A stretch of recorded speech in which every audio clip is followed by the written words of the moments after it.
Hi guys and welcome back to the channel. Okay guys, we're going to be seeing a video today. This is titled Inside the White House versus the Kremlin. Okay, the White House is where the president of US stays, and then the Kremlin, I don't know if I got the pronunciations right, is where the president of Russia stays. All right guys, so let's check this video out. I know it's going to be the comparison between the two houses. Okay, so without further ado, subscribe to this channel, and if you find this video interesting, like, share and comment on it. Okay, so let's jump into this video. The White House and the Kremlin are two of the most guarded buildings on the planet, with the sole purpose of protecting some of the world's most powerful leaders. Both buildings have unique architectural designs and are loaded with secret features and defenses you haven't seen before or didn't even know existed. But when comparing these national symbols, one question stands: which is better? Since its construction, the White House has been more than just another house where the President of the United States lives and works. It stands as the People's House, a symbol of democracy where every American can feel a sense of belonging. The White House was built on 18 acres, roughly the size of 14 football fields. It is enormous, with 6 stories and a whopping 55,000 square feet of floor space. Inside are 132 rooms, 35 bathrooms, 412 doors, 147 windows, 28 fireplaces for those cold DC winters, 8 staircases, and 3 elevators. There's only one main kitchen, but it's big enough to serve 140 people. And if the menu for the day is hors d'oeuvres, it can serve more than 1,000 people. Built in the late 1700s, the White House is very young compared to the Kremlin. Although some things get better with time, age alone is not enough of a metric to determine whether the White House is better than the Kremlin. Despite being centuries older than the White House, the Kremlin looks like it was planned and built in the 20th century. Hate Putin, sure, but it's much harder to hate one of the architectural wonders of the world. The Kremlin was built by Italian architects during the reign of Ivan III, around 1485 to 1495. Behind those striking red walls is a complex of at least 15 separate structures, including museums open to the public under careful supervision. The Russian state doesn't want people putting their grubby fingers where they don't belong, or even worse, leaving with something that isn't theirs. The Kremlin is built on historic ground, the Borovitsky Hill. It sits on 68 acres right in the heart of Moscow, making the grounds of the White House look meager by comparison. With spacious squares, cozy gardens, 5 palaces, 4 ceremonial gold-domed cathedrals, and a staff of over 1,000 guards and officials, the Kremlin is a fortress that hides many secrets, one that scientists, historians, and archaeologists have been trying to uncover for years. The centerpiece of the Kremlin is the Grand Kremlin Palace, which used to be the home of Tsar Nicholas I. This palace is located with lavish anterooms, reception halls, and private quarters that would make the man in the Oval Office at least a little bit jealous. This grand palace is where Putin spends his time conducting state business, or taking a leave from antagonizing other world leaders. Due to its beauty and rich history, UNESCO included the Kremlin in its list of World Cultural Heritage in 1990. Compared to the White House, which serves as a home for the President of the United States and an office to him and his staff, the Kremlin's enormous size, history, and grandeur make it a monumental symbol of Russian authority. To really determine which is better, we need to understand The Kremlin is actually really beautiful. It's way beautiful than what I am seeing about the US, the White House. Like, it's really beautiful. The White House is nowhere close to the Kremlin.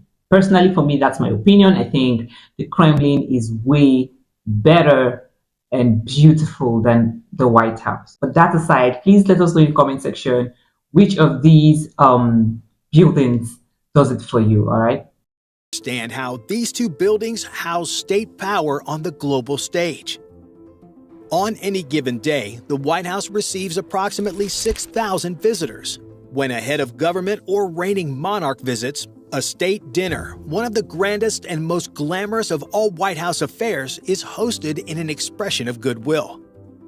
Press conferences are held in the press briefing room, a small theater in the West Wing, while diplomatic meetings can be held in any of the many offices in the White House. But it's not just about meetings and conferences. Sometimes, some pretty dope parties and events are hosted.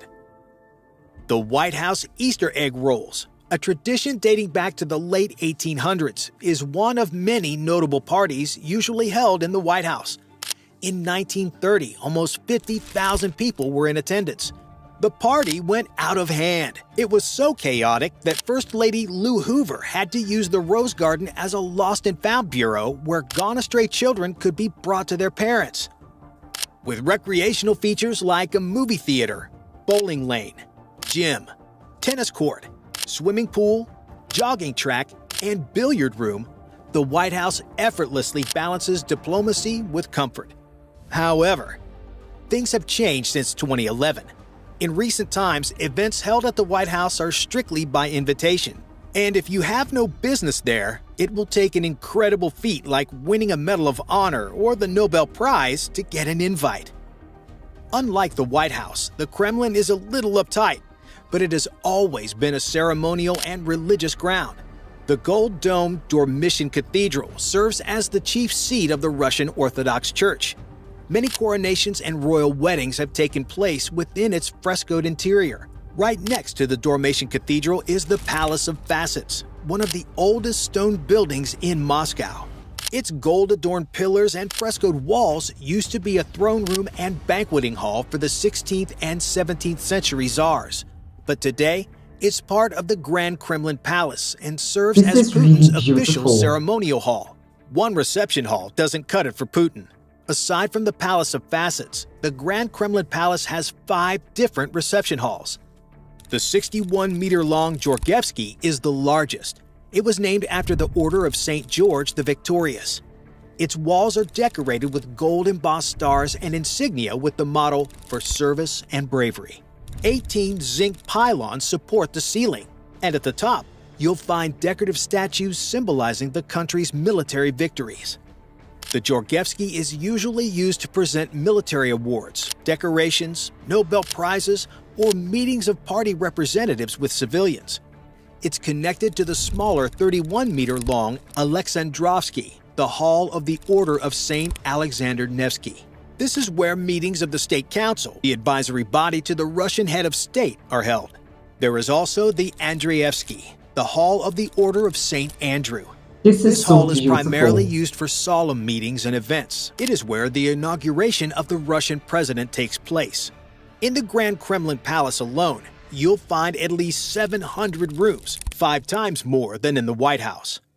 With that many rooms in one building alone, the Kremlin is a not-so-small city within a city with countless historic chambers, each one showcasing Russia's cultural and historic legacy on its frescoed walls. In contrast, the White House is efficient and has more modern amenities. Despite their functions, let's not forget that these buildings still serve as homes to 2 of the world's most powerful and influential men. Since the safety of these men is paramount, how are they protected? In 2011, several shots were fired at the White House from a semi-automatic rifle, but none penetrated. With that info in mind, I believe no one is dumb enough to risk their life taking shots at the White House again. But in the event that someone tries, there are several rooftop snipers constantly on the lookout, ready to take out threats. Everything from the grounds to the skies is being watched. Groups of armed guards patrol 24/7. If you somehow manage to get your hands on an invisibility cloak and get up to no good or worse, the infrared cameras and perimeter sensors would alert security services of your presence.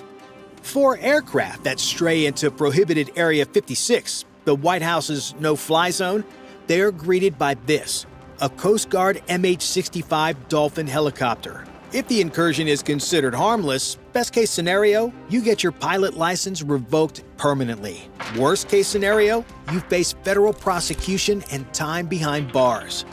If you're unlucky, Instead of a warning from Coast Guard helicopters, you'd be saying hello to your maker when the anti-aircraft systems, which include the Avenger missile system, do their job. There have been several attempts to break into the White House.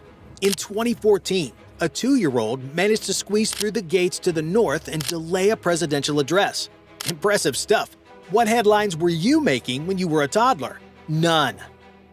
In 2023, the White House fence was raised from 6.5 feet to 13.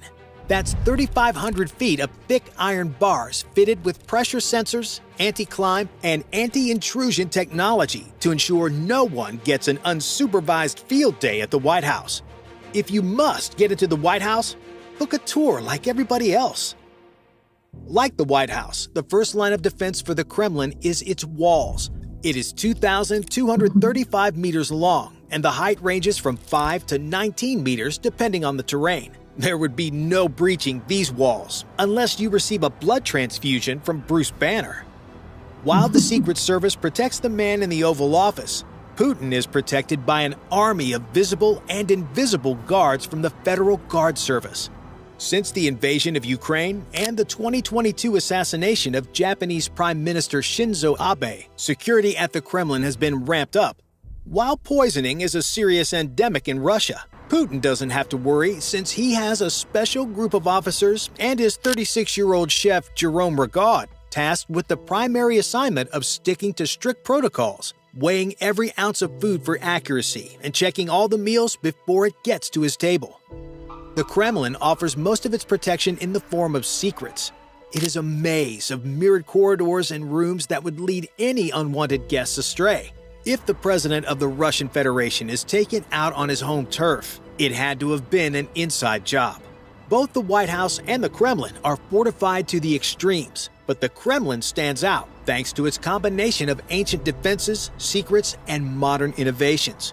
The Kremlin thrives on its secrets, but the White House also has secrets of its own. There's no shortage of conspiracy theories about the White House. In fact, the entire building is shrouded in secret features, some very well known, others speculated. Following the attack on Pearl Harbor, the brass decided that the president needed a concrete air raid shelter, one outfitted with everything needed to stay alive, communicate with the outside world, and keep a country running. The shelter is called the Presidential Emergency Operations Center, or the PEOC bunker. It sits about 120 feet underground underneath the east wing of the White House and is rumored to be able to withstand a nuclear attack. In 2001, the POC bunker is where the then Vice President Dick Cheney and eventually President Bush were moved to. Tunnels seem to be the order of the day when you have a mansion in the picture. The system of passageways under the White House is no myth. It is very real. There's a tunnel that leads from the Oval Office down to the POC bunker. Between the East Wing and the Treasury Building, there is a 761-foot-long tunnel that serves as an emergency escape route. There are also speculations about underground passages leading to the Pentagon, the Capitol Building, Blair House, and the residence of the Vice President. Rumors of the White House tunnels literally spread far and wide, but specifications about these tunnels and their existence are well above our clearance level. Unlike the White House, the Kremlin is not keen on revealing its secrets. Its opulent apartments lined with gold remain closed to the public as the Russian state seeks to preserve centuries of its imperial history. However, the Kremlin also has its tunnels, built originally for defense. These tunnels connect key areas within the Kremlin complex. Many of them were built during Prince Dmitry Donskoy's reign of 1359. They link key buildings in the complex and serve as a secret link to the outside. Some of these tunnels were used as escape routes, routes for bringing in supplies, and even arsenals in case the Kremlin was under siege. Recently, these tunnels have served purposes other than their originally intended use. Since they are vast, numerous, and unknown to the public, rumors are that the tunnels have been used to hide the bodies of enemies killed in political intrigues. The Kremlin adds to its layer of mystery with its emphasis on select personnel and restrictions regarding its kitchen and ceremonial halls, while the White House offers a modern sophistication. But without a doubt, these two buildings are national symbols that have come to define their respective nations.